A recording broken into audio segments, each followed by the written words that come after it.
Waylander, Chapter 18. Waylander had known much pain in his life, and had always considered himself capable of withstanding any torment the world could inflict. Now he knew better. His blistered skin felt as if 1,000 bees swarmed upon it, stabbing and stinging, while his head throbbed to the rhythms of the waves of nausea racking his body. At first, as he rode away from the clearing of the dying Chptr, the pain had been bearable, but now, with the coming of night, it was insufferable. A fresh flood of agony struck him, and he groaned. Cursing himself for his weakness, he sat up, shivering, and moved deeper into the cave, where, with trembling hands, he shredded some bark for tinder and lit a small fire. His horses, tethered at the rear of the cave, whinnied, and the sound ripped through him. He stood, staggered, and then recovered his balance, moving to the beasts and patting their necks. Loosening the saddle cinch of his own mount, he spread a blanket over the beast's back before returning to the fire. Adding thicker sticks to the blaze, he felt the warmth spread through him and slowly removed his shirt, wincing as the wool pulled clear of the blisters on his shoulders. Then he opened a leather pouch at his belt and drew out the long green leaves he had picked before dusk. There was danger in losing Ularacium. In small quantities it eased pain and gave rise to colourful dreams. In large quantities it killed, and Waylander had no idea how much or how little to take, or how to prepare it. He crushed a leaf in his hand and smelled it, then placed it in his mouth and chewed slowly. It was bitter, and he gagged. Anger rose in him, making his head pound, and he chewed faster. When, after 10 minutes, there was no relief, he ate a second leaf. Now flame dancers leapt above the tiny blaze, twisting and pirouetting, flinging their arms high with sparks streaming from their tiny fingers. The walls of the cave creaked and swelled, and Waylander chuckled as his horse grew wings and horns. The chuckle faded as he saw his own hands had become scaled and taloned. Now the fire reshaped itself into a face broad and handsome with flaming hair. "Why do you seek to thwart me, man?" asked the fire. "Who are you?" "I am the morning star, the lord of dark light." Waylander leaned back and threw a stick at the face. Fire leapt from its mouth and devoured the stick. The tongue of flame, Waylander noticed, was forked. "I know you," said the assassin. "So you should, child. You have served me for many years. I am filled with sadness that you should betray me now. I never served you. I have always been my own man." "Think you so? Then we will leave it at that." "No. Tell me." "What is there to tell, Waylander? You have hunted and killed for many years. Do you think your actions aided the source? They served the cause of chaos. My cause. You are mine, Waylander. You have always been mine, and in my way I have protected you from harm, turned aside the daggers in the night. Even now I protect you from the Nadir huntsmen who have sworn to eat your heart. Why would you do this for me? I am a good friend to those who serve me. Did I not send Chptr to you in your need? I don't know. Yet I do know you are the prince of deceivers, so I doubt it.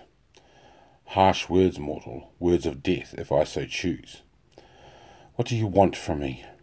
I want to rid you of your taint. You are less of a man since Dardalian touched you with his weakness. I can remove it. I almost did when you went hunting Butasso, but now I see it reaffirming itself like a cancer in your heart. How will you rid me of this taint? Merely say that you desire it, and it will be gone. I do not desire it. You think the source will take you? You are defiled by the blood of the innocents you have slain. Why risk death for a god who despises you? It is not for any god. It is for myself. Death is not the end, Waylander, not for such as you. Your soul will enter the void, be lost in the darkness, but I will find it and lash it with tongues of flame for eternity. Can you understand what you are risking? I find your threats more acceptable than your promises. They are more in keeping with your reputation. Now leave me. Very well, but know this. I am not an enemy you should desire, assassin. My reach is long, and my talons deadly. Your death is already set. The scenario is within the Book of Souls, and I have read it with pleasure. But there is someone you should consider. Danielle. She travels with another whose soul is mine. Demas will not harm her, said Waylander, though his words were empty and filled more with hope than conviction. We shall see. Leave me, demon. One last gift before I go. Watch and learn. The face shimmered and shrank, The flames surged anew, and within the blaze Waylander saw Dermis chasing Danielle through a dark wood. He caught her by the banks of a river and swung her round. She lashed at his face, but he parried the blow. Then he struck her, and she fell. His hands ripped away her tunic. Waylander watched the scene that followed, screaming only when Dermis drew his knife across her throat. Then he passed out, and the pain ceased.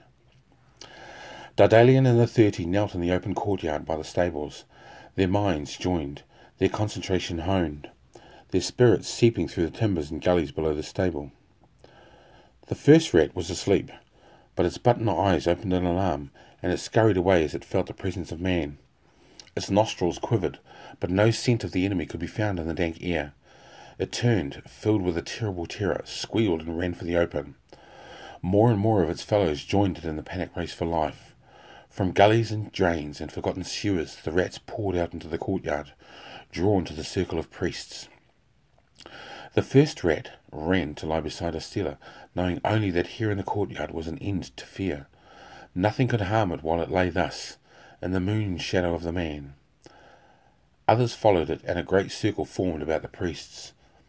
From the ramparts above, Karnak watched in fascination, while around him officers and men made the sign of the protective horn. Hundreds of rats clustered about the priests, clambering over their robes and on their shoulders. Savage swallowed hard and looked away. Gellin shook his head and scratched his arm. Dardalian slowly raised his arm, and Gellin caught the movement. "Open the gates. Gently now, only a foot or so."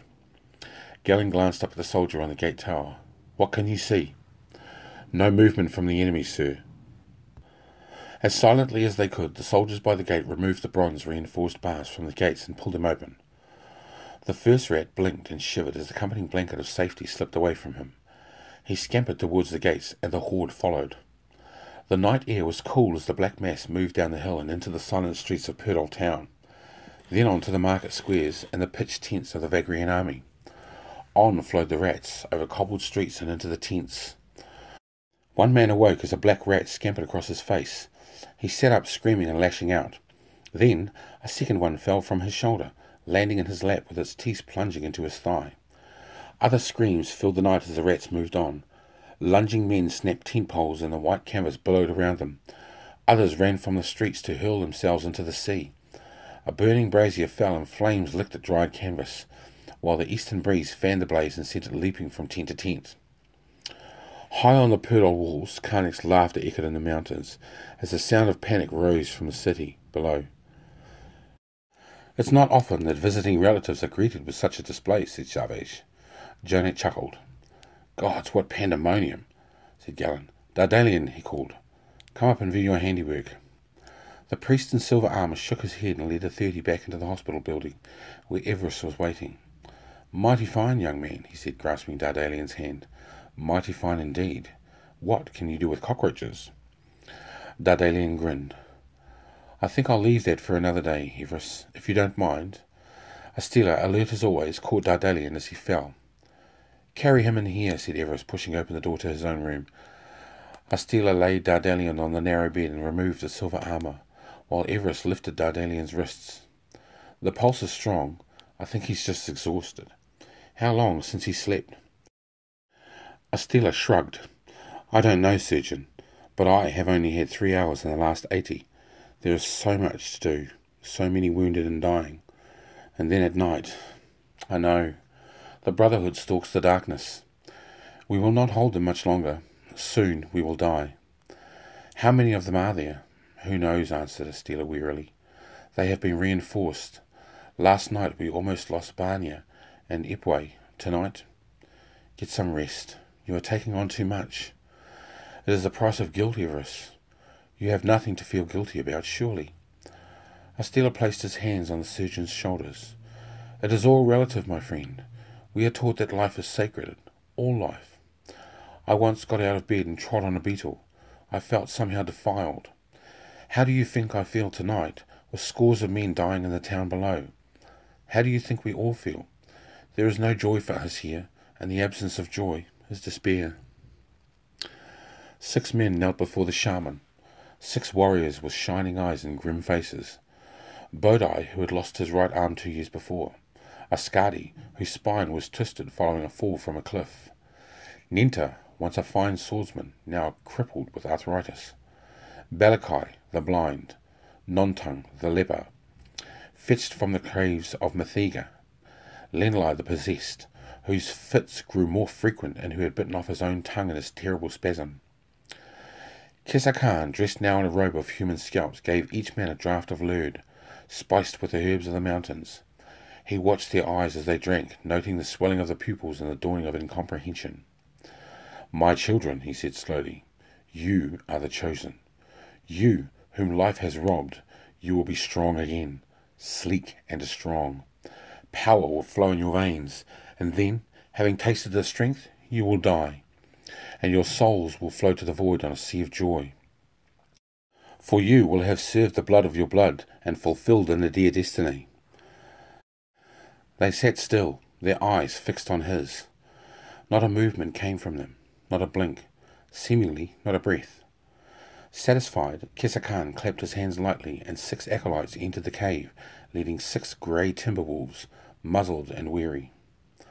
One by one, Chptr Khan approached the wolves, removing first the leash and then the muzzle.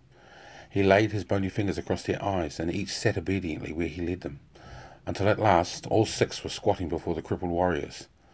The acolytes withdrew. Chptr Khan closed his eyes, allowing his mind to flow around the cave and out into the darkness of the Nadir night, feeling the pulse of the land and tuning it to his own.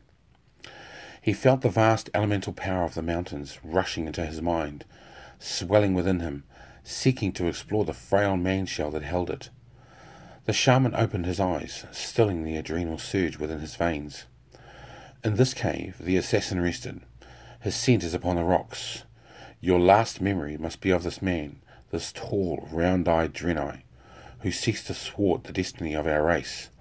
Burn his image into your minds, even as the wolves feel a searing hatred of his scent in their nostrils. Waylander, the slayer, the soul-stealer in the shadows. He is a strong man, this one, but not as strong as you will be. He is fast and deadly, but not as fast as you, my children. His flesh will be sweet, his blood like the wine of the mountains. No other flesh can sustain you. All other food will be poison to you. He alone is your life. Chptr Khan took a deep breath and stood, moving along the squatting wolves to touch each gently on the neck. As he touched him, they tensed and growled, their eyes fixed on the silent men. Suddenly the shaman screamed and the wolves leapt, their great fangs fastening on the throats before them. The men made no move as the fangs sliced through flesh and bone. The wolves shuddered and swelled.